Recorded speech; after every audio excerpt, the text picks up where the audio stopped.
Paper Mario The Origami King a été annoncé pour le 17 juillet prochain de manière assez inattendue. En espérant que sa sortie ne soit pas repoussée à cause du coronavirus comme nous avons pu le voir avec de nombreux jeux, je vous avais demandé si vous seriez intéressé par une vidéo sur les boss les plus forts des jeux Paper Mario et vous avez été plutôt nombreux à accepter l'idée, d'autant plus que la sortie du prochain jeu de la série se rapproche petit à petit. Salut tout le monde, c'est Zeldando et on se retrouve pour une nouvelle vidéo sur 5 boss les plus badass des jeux Mario Paper. Pour faire cette vidéo, je me suis aidé de mes expériences en jeu, mais aussi des vôtres partagées dans ce tweet qui s'affiche à l'écran. Malgré cela, le classement reste quand même subjectif, c'est pourquoi j'ai classé les boss du moins puissant au plus puissant, tout en sachant qu'ils sont vraiment tous difficiles à battre. Pour éviter de me répéter durant la vidéo, j'utiliserai les noms Color Splash au lieu de dire Paper Mario Color Splash. J'économise ainsi en énergie et surtout en salive. J'espère que la vidéo vous plaira, n'oubliez pas de mettre le pouce en l'air, de la partager et de vous abonner en activant la cloche car en faisant ça, vous m'aidez énormément à progresser vers mon objectif des 1000 abonnés. Sur ce, allons-y.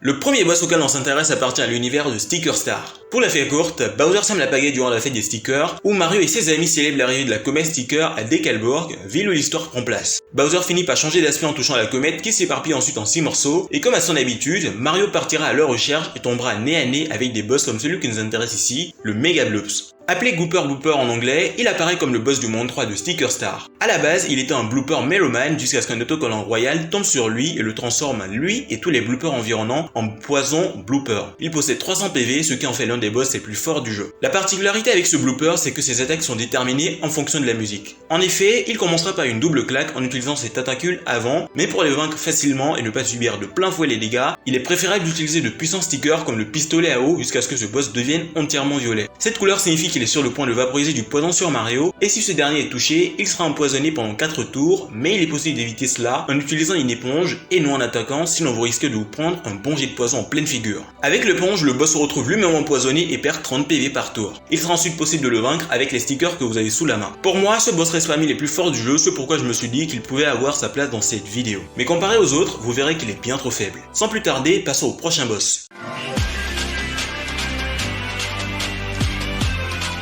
Celui qui nous intéresse cette fois-ci est Kansei Koopa, un gigantesque Koopa originaire du village Koopa dans Paper Mario. C'est un boss optionnel qui apparaît dans le chapitre 5, juste après que Mario et le professeur Colorado se soient aventurés sur le chemin agréable. Ce Koopa bloque alors la route jusqu'au village, ce qui empêche Colorado de rentrer chez lui, et pour y accéder par ce chemin, il est possible de soit payer 100 pièces ou de lutter contre ce Koopa gigantesque. Si vous choisissez cette dernière option, Kansei Koopa peut être un boss très difficile avec une puissance d'attaque et une défense élevée, bien qu'il soit possible de l'endormir avec l'attaque spéciale berceuse. Comme tous les autres Koopa Troopas, sa défense peut facilement être amenée à 0 une fois qu'il est retourné. Cependant, comme Dark Koopa, il peut se relever une fois que c'est son tour d'attaquer et il est assez difficile à battre, alors assurez-vous d'avoir un maximum de PV ou de défense et pourquoi pas les deux, dans tous les cas ça vous sera utile. Après ce n'est qu'un boss secondaire, donc vous pouvez lui payer les 100 pièces histoire de progresser plus vite dans l'histoire du jeu.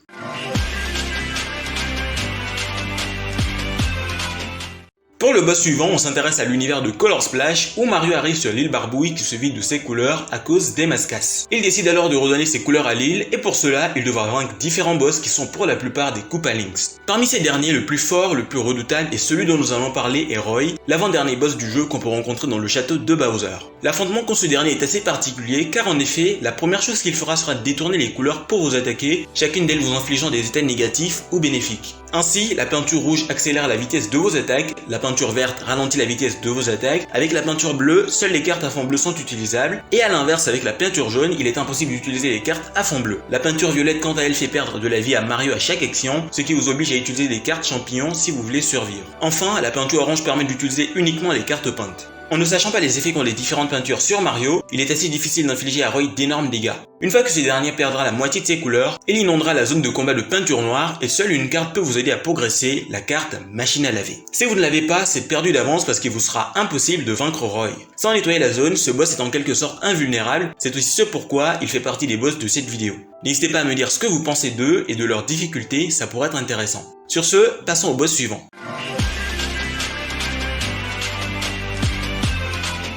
On bascule du côté de Super Paper Mario avec le comte Niark qu'on peut retrouver dans son propre château. Mais avant de mettre en avant son invincibilité au combat, parlons un peu plus de son histoire. Autrefois nommé Nicolai, le comte Niark est originaire de la tribu des Ténèbres, un groupe d'individus possédant l'Opus Tenebrus, un livre du temps prédisant la fin du monde. Un jour, alors qu'il était blessé, il rencontra une jeune fille de la tribu des anciens du nom de Tympani, qui le soigna et les deux tombèrent amoureux l'un de l'autre. Mais son père n'approuvant pas cette relation les sépara et pensant que ce dernier avait tué Tympani, Nicolai devient mauvais et se mit à détester le bonheur. Il vola par la suite l'Opus Ténébrus et changea de nom. Il apprit que pour créer un vortex avec le cœur du chaos, il fallait l'union de deux personnes qui n'avaient aucun sentiment l'un pour l'autre. C'est ainsi qu'il maria la princesse Peach et Bowser. Il créa un vortex emportant Luigi qui subira ensuite un lavage de cerveau par Anastasia pour devenir Mr. L. Pour ce qui est de l'histoire, c'est fait et je crois que nous pouvons passer à cet talent de combattant.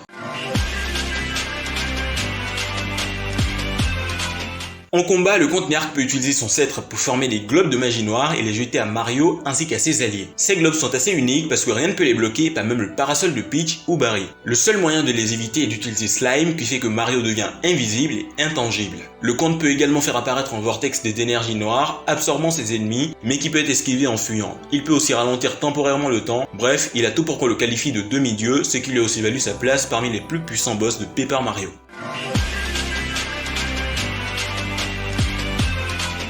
Le boss le plus puissant, la Reine des Ténèbres, vient de l'univers de la Porte Millénaire.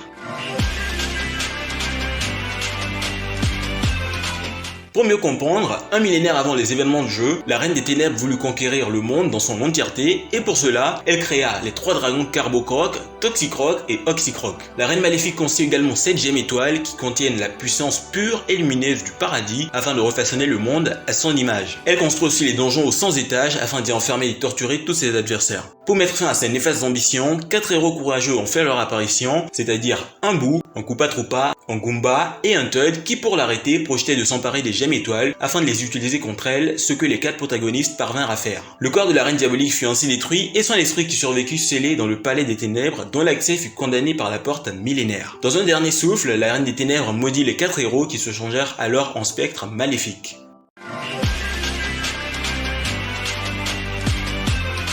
Concernant ses facultés au combat, la Reine des Ténèbres est à l'abri des attaques normales et des baisses de défense, car en effet, elle n'est vulnérable que par les pouvoirs des gemmes étoiles. Dans sa forme réelle, elle peut utiliser ses mains pour percer la défense de ses ennemis en leur retirant des points de vie. Ses mains ont d'autres facultés, mais une fois vaincue, la Reine ne peut les réutiliser qu'à partir du tour suivant. Elle a aussi la capacité de foudroyer ses adversaires, chose qui fait très mal au niveau de la défense, et recourt souvent à des attaques qui induisent du poison, de la confusion ou des altérations de statut. Son attaque la plus puissante est une série d'ondes d'énergie sombre qui font subir à Mario et ses compagnons de lourds dégâts. Vous l'aurez compris, il s'agit du pire boss des jeux Mario Paper, mais en fait, si Color Splash n'avait pas vu le jour en 2016, cette reine aurait probablement été le boss le plus difficile. Je sais que vous ne vous y attendiez pas, cependant, elle n'est pas le boss le plus badass, c'est pourquoi je vous propose de le découvrir.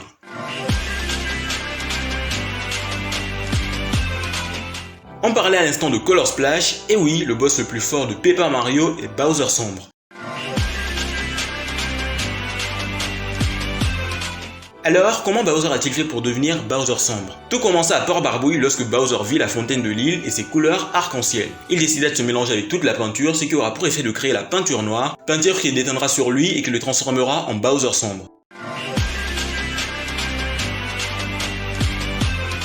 Ce qu'il faut savoir, c'est que le combat contre ce dernier se déroule en 2 phases. Lors de la première phase, la peinture noire tombera sur le sol et se transformera en bulle de lave noire. Si Mario échoue à les vaincre, elle retourne à Bowser Sombre en rétablissant une partie de sa vie. Le truc, c'est qu'il faut le faire en un tour d'attaque, ce qui devient relou lorsqu'on n'y parvient pas. Lors de la deuxième phase, toute la peinture noire retournera à Bowser, le faisant ainsi grandir. De cette manière, ses coups deviendront plus puissants et Peinturion vous dira que vous ne pouvez résister qu'à une dizaine des coups de Bowser.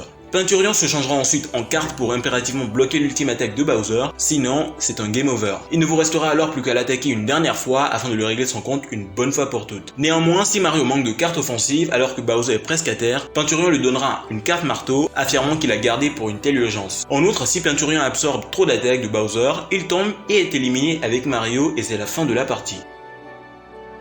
J'aurais pu par exemple parler d'autres boss tels que le Roi Cristal dans Paper Mario ou de Dimensio dans Super Paper Mario, mais comme je vous l'ai dit en début de vidéo, la puissance des boss telle que je l'aperçois est purement subjective. Je comprends donc que vous ne soyez pas d'accord avec, et si vous le souhaitez, on pourra même en discuter dans les commentaires. N'hésitez pas aussi à me le faire savoir dans la fiche qui vient d'apparaître en haut à droite. Origami King arrivera très bientôt et on fera une vidéo sur tous les boss du jeu, alors si vous ne voulez pas la manquer, abonnez-vous en activant la cloche. Pour la prochaine vidéo, je voudrais parler de Mario Maker 2, et donc, est-ce que ça vous intéresserait de découvrir les power-ups de New Super Mario Bros. Wii, ou peut-être les power-ups de Super Mario 3D World qu'il y a dans le jeu. Quand je parle de power-up, je veux parler des transformations de Mario. Si ça vous intéresse, n'hésitez pas également à me le faire savoir dans la fiche en haut à droite. C'est déjà la fin de cette vidéo, j'espère qu'elle vous a plu. C'était Zeldando et on se dit à très bientôt pour une nouvelle vidéo.